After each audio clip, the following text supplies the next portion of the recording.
Hi, welcome to the BD Roundtable. We're here today with Ben Paul. Ben is the founder of the BD Ladder, a BD and marketing consultancy based in New Zealand. Now on the call, we're going to be talking about the top 3 sales techniques that BD teams can teach their lawyers when speaking with prospective clients in meetings, all without being too salesy.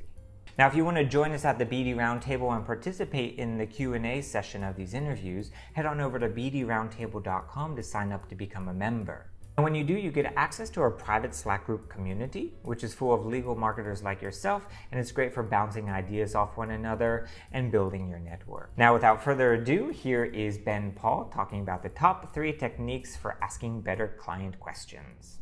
Now, you having previously worked in law firms, and you have some very good experience, being lawyers, and now you're doing some more B2B consulting. So I wanted to get you on the call today to really discuss, one, how we can coach our lawyers to be better at asking questions and better in the client meetings.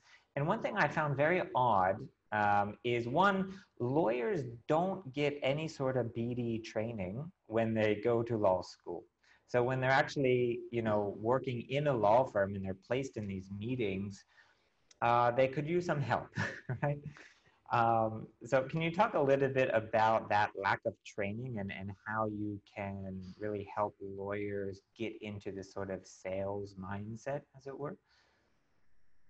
Yeah, I think what's happened over the years is there's obviously been a recognition that lawyers need clients, and so they realise that more and more it's a competitive world and they do need these BD and marketing skills. But what often happens in most traditional firms is that real grunty BD training doesn't kick in until they get to the sort of senior associate level, just before partner. And then sometimes it only really starts at the partner level.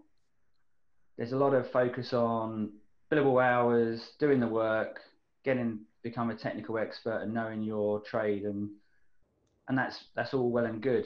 The trouble is when you've gone through that extended period of your time and then at the end you're being asked to suddenly develop these different skills and a different approach to how you interact with clients and how you talk to them, the types of questions you ask. So trying to build rapport and ask open-ended questions rather than trying to show and demonstrate your expertise is a very different approach, and it's a different mindset. So the really good firms and those globally that are doing it well will start that training as soon as someone comes in.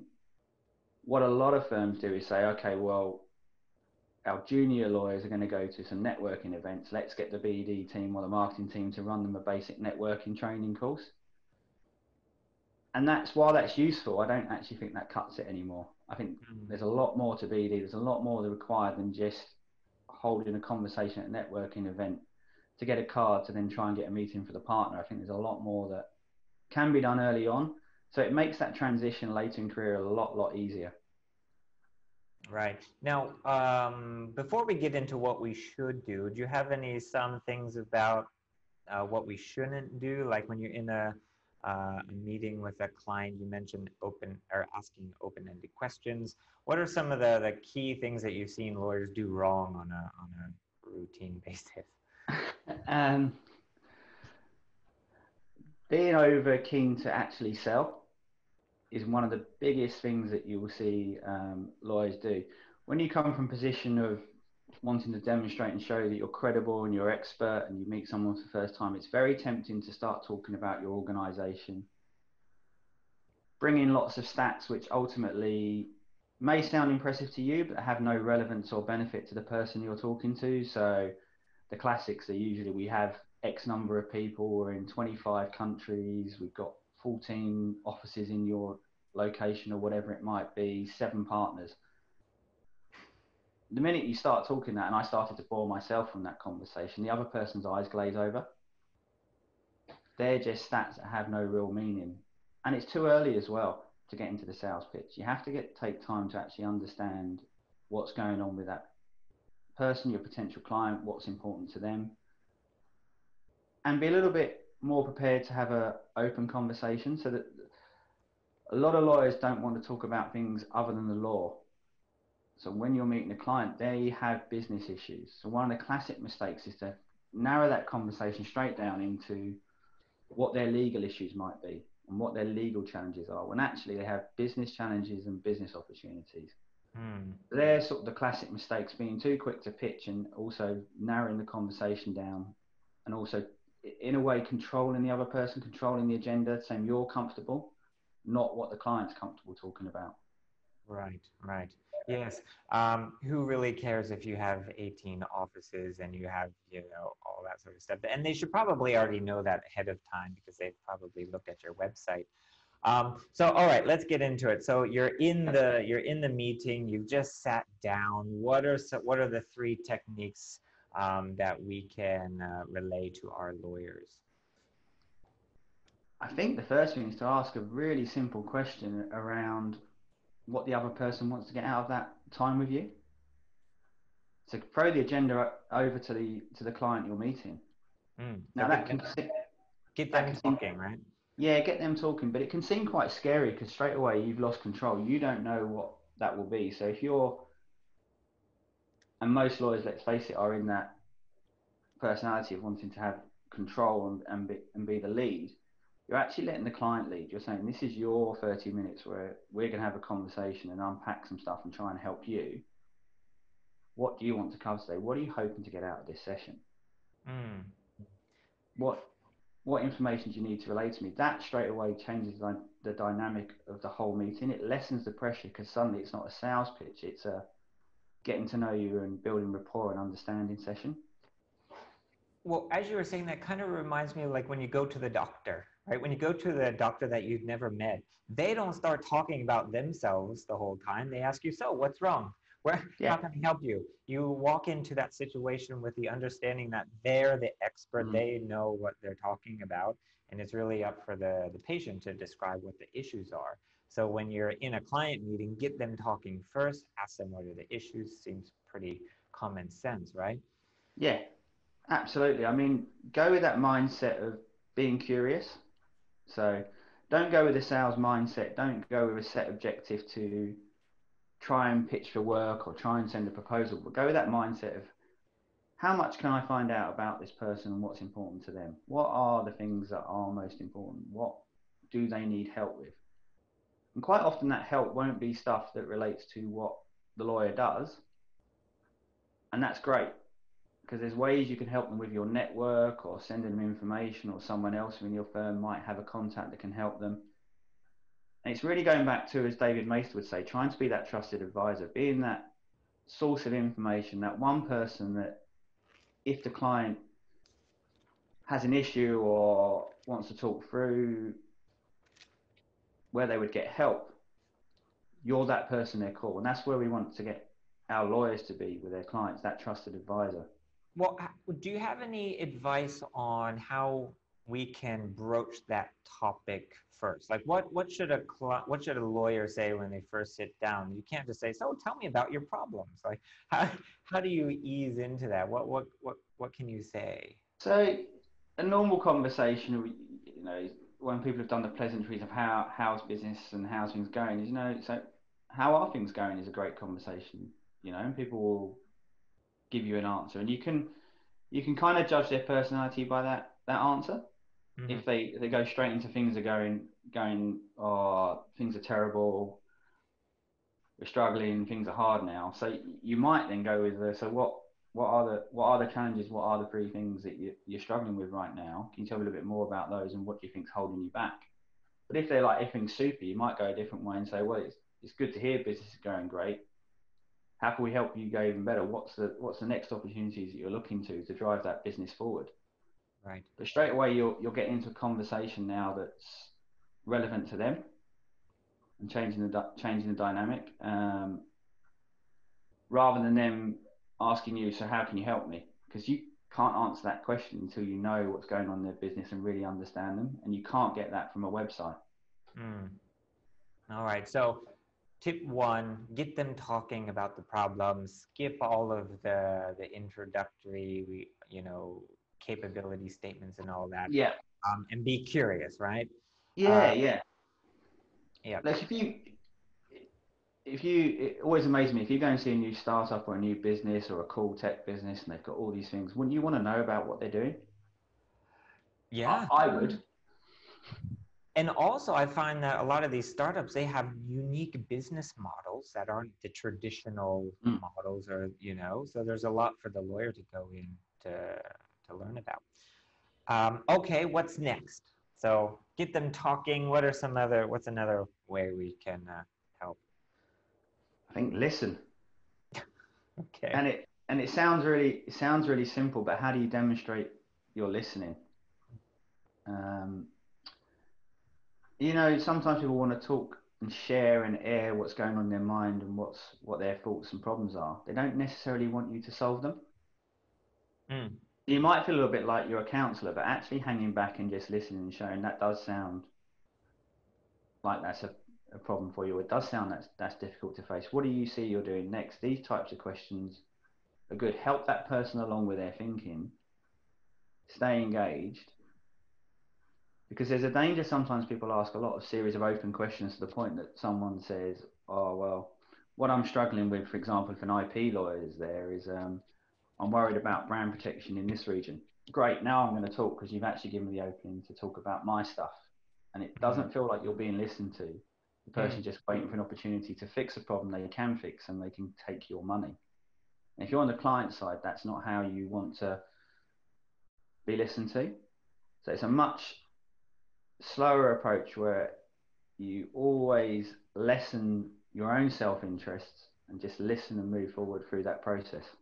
In one of our intro calls, you mentioned the power of silence and how just a few seconds of silence can really get them talking. Can you talk a little bit about the power of silence and how we can use that to our advantage? So this is one of the oldest techniques in negotiation. And I started my career off with those glorious days of B2B telesales, where you make 40 odd calls a day. And what you soon realize is when you pause, someone wants to fill that silence. And quite often the person you're speaking to will fill it. Now, in the old days of negotiation, that will start, if you pause when you're getting into negotiation on price, the first person to talk will make a concession. I know you've had the likes of Colin Jasper and they're more into high-level negotiations, but the basic level, that's how it works. And the same works when you're talking with clients. So if you hold and pause for a time, let them think, they'll fill that space. And it's a really good thing when you're doing your feedback on pitches and stuff as well, just to hold silence. Right. It's very powerful, even just now, having the silence. It can make you feel a little bit uncomfortable as well if you're of that personality type that doesn't like silence. Right. Well, you know, I mean, getting the client talking, revealing information that they may not thought they would reveal can really be a benefit. And this is especially important when you're, you know, maybe doing a pre-pitch interview or phone call, and you want to really suss out a few of these, some of this information that they're not really ready to give up. So that's a good tip. So again, just to recap: 1, get them talking. Yeah. I'd stay curious. 2, listen, right? And not just listen for an opportunity to talk about yourself, but really listen to what they're saying. What's next? What's the third tip?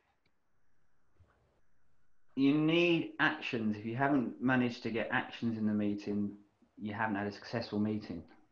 But don't force actions that shouldn't be there. So the typical meeting that you'll find lawyers and other professional services will go and have with their clients, at the end, they're not quite sure what happens next. So they'll ask the dreaded question, can I send you a proposal? Can I send you a capability statement? Yikes. That's not a good sign. Yeah. No. And I think it's done in a lot of ways just to have an action so they can go back to the office and take the pressure off. And for a lot of people, you can get the BD and marketing team busy producing something glossy that no one ever reads. And the reason they don't read it is because it's too early in the cycle.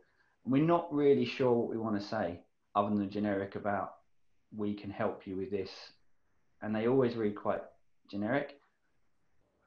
The better question to ask is to the client, what do you see as the next steps? How would you like to proceed? Straight away, they'll tell you what they're looking for. And then don't assume you know what they want just because they say something. So going back to that example, if they do say, for example, can you send me a proposal? Ask them what they're looking for in that proposal. What do they want to see? Well, I've used this when I've coached quite a few people around this, particularly lawyers. What they found out is actually it's as simple as a fee letter sometimes. They just want to know what the terms of engagement are, or they just want a couple of questions answered. Sometimes they just want them to flick a reference to someone else they've worked with. Because they're not looking for a full glossy. What they're looking for is the next bit of information to help them in their buying process. Right. And that's the important thing we have to have in our mind, that while we may have a sales process, if that's not aligned to the buying process, it's just a process that will drive you to a dead-end street, in effect. You need to make sure it's aligned to how the buyer's thinking, where they are in the journey, and check in with them. So ask questions which might seem like they have obvious answers, because you'll be surprised that they have less obvious answers and they bring real clarification. Always check in, and it demonstrates great listening as well. Just checking what the client actually wants. Yep. And just confirm, reconfirm, and make sure it's clear, because no need to waste time preparing something that they're not even going to use. Yes. Now, you have experience consulting with lawyers, you know how to train and coach lawyers. Oftentimes the BD teams, the marketing teams are asked to fill that role. Yeah. So what advice would you give us on the call, these BD marketers who are asked to prepare some training modules for lawyers? Any top pieces of advice? I think there's two different questions there, right? So there's one around training and one around coaching. And in a way, they're interlinked. The first thing is to actually find out what your internal people are looking for, what their expectations are. And your job is to build trust with them, much like you're trying to ask them to build an understanding with their clients. You need to build that understanding with them.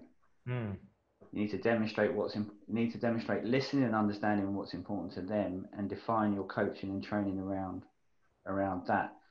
It's very easy and simple to run a generic training program,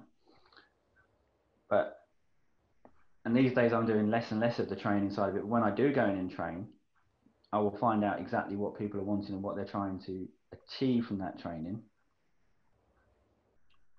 And I won't proceed unless there's a coaching program after it.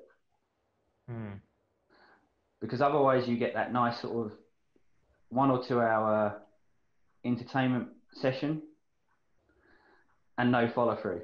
And that doesn't help your internal brand as a BD professional who actually drives results and drives revenue for the business. And that's the brand I'm assuming that most BD professionals will want within their firms, is to actually be the person you go to for advice when you need it, how to get client-centric thinking, how to get on their agenda. And through that, you'll need to intimately understand each partner or each lawyer's market, who their key client targets are, who they want to get close to. All those questions you'll need to understand to help drive them forward. And then you have the platform and ability to coach them. But until you've established that rapport, there's no reason why they would go to you. Yeah. Like we always ask the lawyers to be seen as a trusted advisor for their clients. Or you need to practice what we preach, right? Yeah. Absolutely, because there's no reason just because they're paying your salary that they'll use you. And in fact, one of the reasons why I enjoy consulting, having been in-house, is actually they're more likely to listen to a consultant, even if they're saying very similar things to the internal person, because they feel that there's a credibility and expertise on paying someone on a daily or an hourly rate to come and talk to them, as opposed to someone they see every day at the coffee machine. It just changes the dynamic of how they think. But that doesn't mean you can't do it internally. You've just got to work harder to build that rapport. Right. and that platform. But when you've got it in with the internal person, it's going to be really, really effective, because you can do it in the moment when required at any given time. And then you become indispensable to them and provide real value. Well, I have some very specific questions about that and some platforms we can use, but I'll save that for the Q&A session for the BD Roundtable. So for those of you who are watching on YouTube, where can the viewers get in touch with you? Then get in touch with me. LinkedIn's a great way. You can find me on there, and my website's super easy. It's bdladder.com. Okay, we'll link everything in the description below. So thank you so much, Ben, for taking the time to speak with us. My pleasure. I enjoyed it.